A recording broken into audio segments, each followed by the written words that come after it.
Bonjour à toutes et à tous, aujourd'hui nous passons à la seconde série de Dilicash. Comme je vous ai déjà dit, je vous ai présenté 3 piles de livres que j'ai achetés chez Dilicash à 26 €, le tout avec les 3 DVD inclus. Et voilà, je vous présente une nouvelle série qui, j'espère, va vous plaire également. On y va. Donc ici, on va découvrir un petit peu de tout, mais beaucoup de thrillers, beaucoup de choses un petit peu historiques. Et donc on va commencer par le grand classique, je pense, qui était au prix de 99 centimes, mais à moi, il m'a coûté rien vu le nombre de livres que j'ai acheté, parce qu'il y avait en fait une offre à partir de 3 livres, temps offert, à partir de 5 livres, temps offert, et comme j'en ai une vingtaine, donc vous pouvez vous imaginer, j'en ai eu pas mal d'offerts. Donc Simone Weil, La condition ouvrière, j'en ai jamais lu, mais comme c'est une autrice et une femme politique très très connue, donc j'avais envie de découvrir ce qu'elle a écrit. Livre en super bon état, et il contient 356 pages. Par contre, c'est écrit en trop petit, et puis il y a beaucoup de bas de pages assez importants. Donc, édition de Raphaël Ersam, édition avec dossier. Je connais pas du tout. Ah, J.F. Flammarion. Bon, bah, ça me parle un peu plus. En 1934, à 25 ans, Simone Weil entre pour un temps indéfini à l'usine afin d'éprouver au plus vif d'elle-même la condition ouvrière. Cette expérience la bouleverse, tant sur le plan intellectuel que sur le plan intime. Après avoir tenu un journal et livré par lettres ses impressions à quelques amis proches, elle n'a de cesse, jusqu'à sa mort en 1943, de témoigner au sujet de travail ouvrier. Elle en révèle le caractère inhumain, pense toutes les dimensions de sa nature oppressive et esquisse des formes d'organisation susceptibles de la transformer en un travail non servile. Ces textes, rassemblés en 1951 par Camus pour former la condition ouvrière, présentent une unité remarquable. Renvoyant dos à dos les théories du travail capitaliste et celles communistes ou anarchistes, Weil juge possible de dégager une perspective philosophique et politique indiquant comment les travailleurs manuels pourraient atteindre la joie pure à travers la souffrance. Donc ici, dossier aux sources de la condition ouvrière, le travail entre nécessité, oppression et liberté, décrire, dénoncer et penser le travail après Simone Weil. Donc présentation, notes, dossier, chronologie et bibliographie de Raphaël et Ersam. Écoutez, à voir, je vous avoue que non, pas trop emballé, mais envie de découvrir quand même. Ensuite, Les Miroirs du Soleil, littérature et classicisme au siècle de Louis XIV. Ça, franchement, ça m'a beaucoup plu parce que vous savez très bien mon amour pour les châteaux, les reines et les rois. Donc, et là, on va parler forcément de Versailles. Donc, j'avais envie de découvrir un petit peu ce monde de glace de Versailles. Donc, par Christian Biette, ici, aux éditions Découverte Gallimard. C'est un livre, bien évidemment, en images. Voilà. Et donc, il contient 224 pages et il a coûté, je crois, 99 centimes, mais je sais pas si je les ai payés. Le miroir du soleil. Non. Et il a été gratuit pour ma part. Donc, le siècle de Louis XIV peut être trop prestigieux pour être apprécié intimement. La diversité des auteurs, la densité des luttes, l'infinie complexité des pensées, les correspondances entre les arts, littérature, architecture, peinture, musique, et c'est cela aussi les miroirs du soleil. Pour rendre compte de la littérature classique, il faut parler des conflits, comme des allégeances, des cabales, comme des salons, et insister sur les grands auteurs sans ignorer les moins connus. Franchement, ça, j'ai hâte de lire. Ensuite, j'ai pris celui-ci également. Donc, c'est un livre à souvenir de parfum, Secret Histoire de Senteur, aux éditions Mille et une nuits. Ah bon? C'est l'édition qui s'appelle comme ça, oui. Donc, c'est un livre de Véronique Blamont, illustration de Laurence Berriot.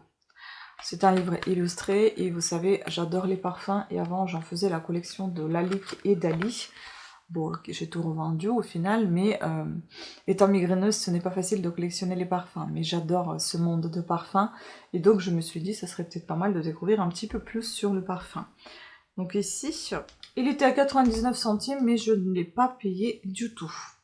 Donc, A comme Angel, E comme égoïste, O comme opium.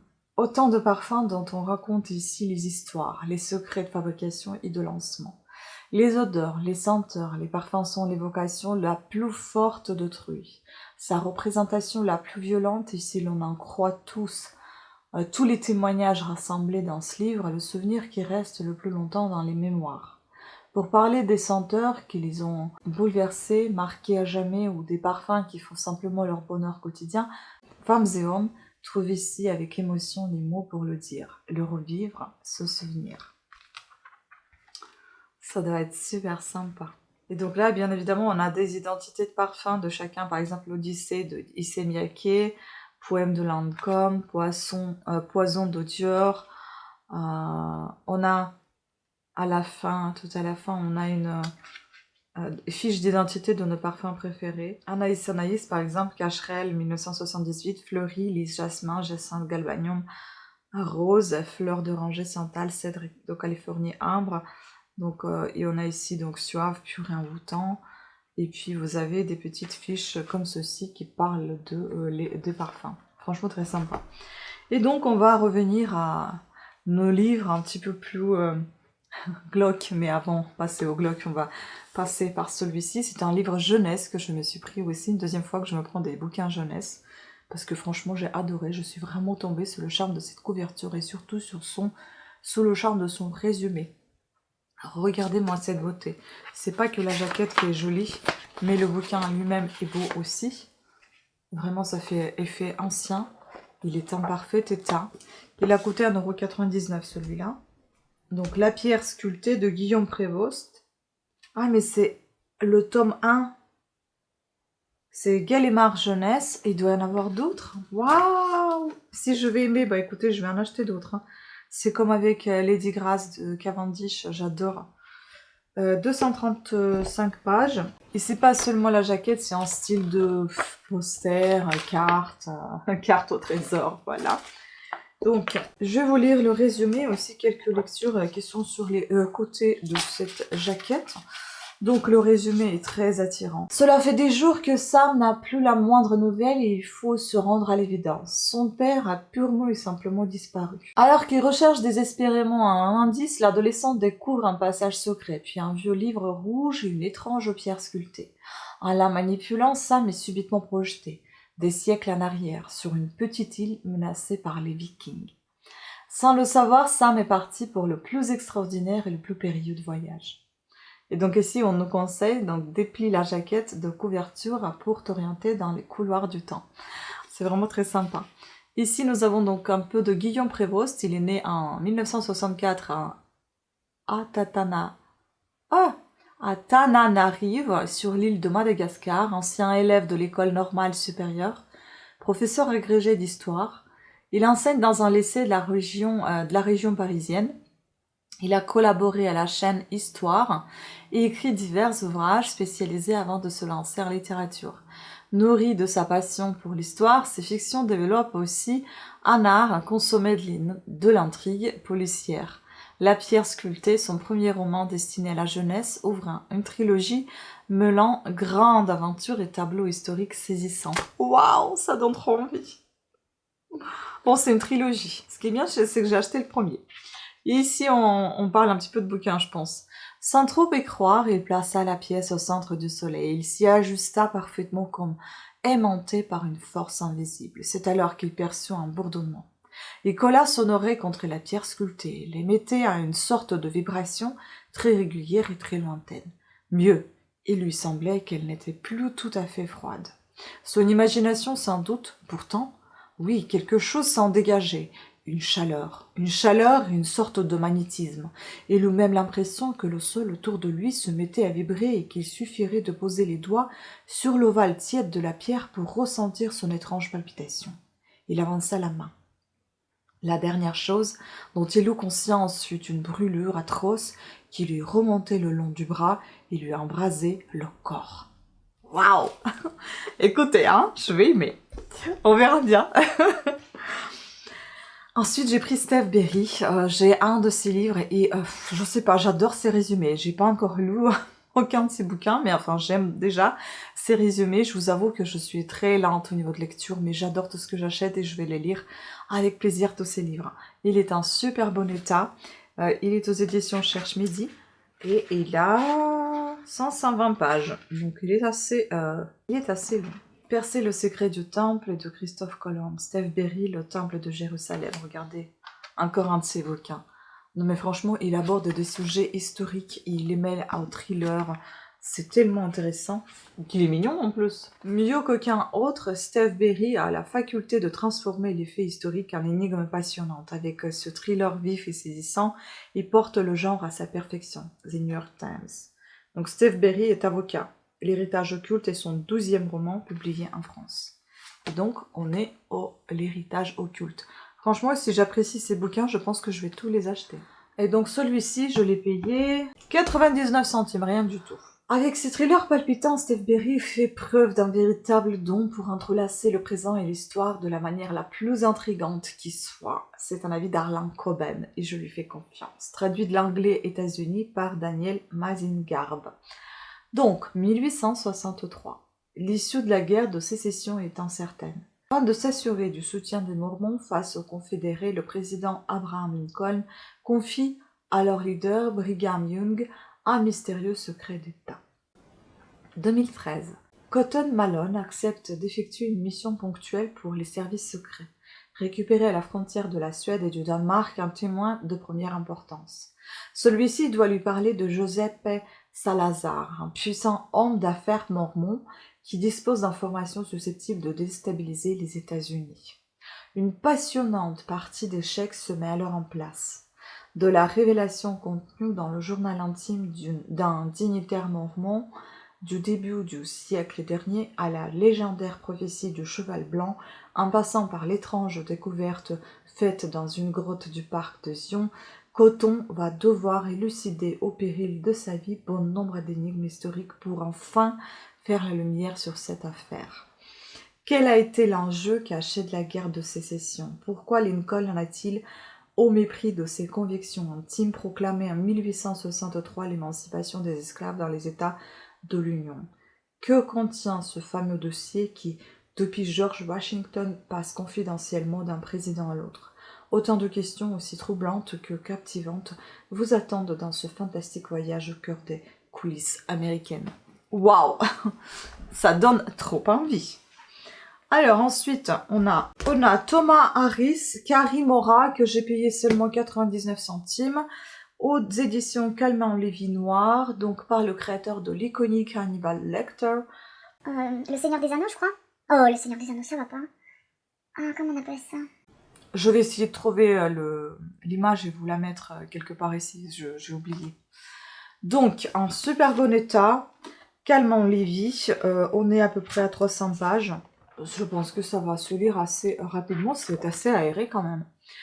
Des lingots d'or sommeillent depuis des années sous l'ancienne villa de Pablo Escobar à Miami Beach. Gang et malfrats se battent pour mettre la main dessus. Aujourd'hui, c'est au tour du maléfique Hans-Peter Schneider de tenter sa chance.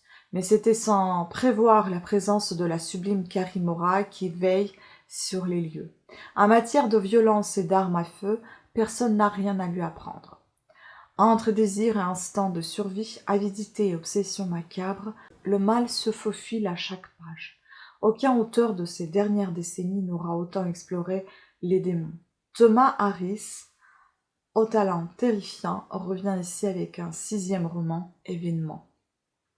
Quand même, après 12 ans d'absence, Carrie Mora signe le retour d'un maître absolu. Et donc ici, un peu de lui. Après le succès de Black Sunday, son premier roman publié en 1975, Thomas Harris se consacre entièrement à l'écriture, suit Dragon Rouge, publié en 1981, qui introduit le serial killer le plus connu, Hannibal Lecter. La suite de ce livre, le silence des agneaux, pas le Seigneur des Anneaux, le silence des agneaux, s'écoule à des millions d'exemplaires dans le monde de son adaptation cinématographique, entre dans la légende hollywoodienne avec 5 Oscars. Hannibal, le 3e volet, a été adapté au cinéma par Ridley Scott. Et donc traduit de l'anglais États-Unis par Bernard Cohen. Voilà, vous voyez, Je pense que je suis dyslexique parce que je renverse tout, je confonds tout, les mots, les chiffres, etc. Le Seigneur des Anneaux et le Silence des Agneaux, c'est quand même pas la même chose. Mais on reste sur les S et les A, enfin bon, bref, vous m'avez compris, j'espère. Ensuite, j'ai plus de place sur ma table. Celui-ci, je l'ai payé 1,99 €, il est en super bon état également. Bon, légèrement jauni ici, à moitié. Malefico, donc aux éditions Calman Lévy de Donato Carisi. J'ai aussi ses livres et j'adore. Donc je vais vous en parler bientôt de ce que je lis de lui. Ici, il y a une tache verte. Oh, qu'est-ce que c'est que ça? L'amour et la peur, la femme aux fleurs de papier. Ça donne envie, ça, le nom comme ça de bouquin. On est à 441 pages, c'est écrit petit quand même. Mais c'est assez aéré, mais c'est écrit petit, mon Dieu. Donc, Marcus est un pénitencier, un prêtre capable de déceler le mal enfoui en nous. Mais il ne peut pas toujours lui faire barrage. Sandra est enquêtrice, photo pour la police. Elle photographie les scènes de crime et ferme parfois les yeux. Face à la psychose qui s'empare de Rome, ils vont unir leurs talents pour traquer un monstre. Ses victimes, des couples, une balle dans la nuque pour lui, une longue séance de torture pour elle. Quel est l'être maléfique qui ne tue que des jeunes amoureux? Traduit de l'italien par Anaïs Bouteille-Bocobza. Né en 1973, Donato Carisi est l'auteur du best-seller international Le Chuchoteur, traduit dans 26 pays et qui a reçu 4 prix littéraires en Italie, lauréat de prix SNCF du polar européen et du prix des lecteurs du livre de poche dans la catégorie polar. Il est l'auteur italien le plus lu dans le monde. Voilà. C'était tout pour cette vidéo, j'espère qu'elle n'a pas été trop longue. Je vous invite à vous abonner, à activer la petite cloche de notification afin d'être averti de nouvelles sorties de vidéos. Armez-vous de patience pour avoir le 3e volet de cette série, donc 3e vidéo qui va se présenter très prochainement. Ce sera la suivante en fait, voilà. Et donc la dernière de cette série de Dilly Cash, et peut-être un jour encore j'y reviendrai. Mais bon, il faudra aussi qu'on parle des points lecture et non seulement des book hauls. Et il faudrait aussi qu'on revienne vers nos langues étrangères qui me donnent de plus en plus envie d'apprendre, donc mon anglais, l'italien et puis le suédois, et je ferai part de mes connaissances, je partagerai mes connaissances avec vous bien évidemment, et on reviendra à nos, nos exercices de langue russe avec Assimil. Je vous embrasse, je vous remercie encore une nouvelle fois pour votre attention, et je vous dis à très bientôt. Ciao!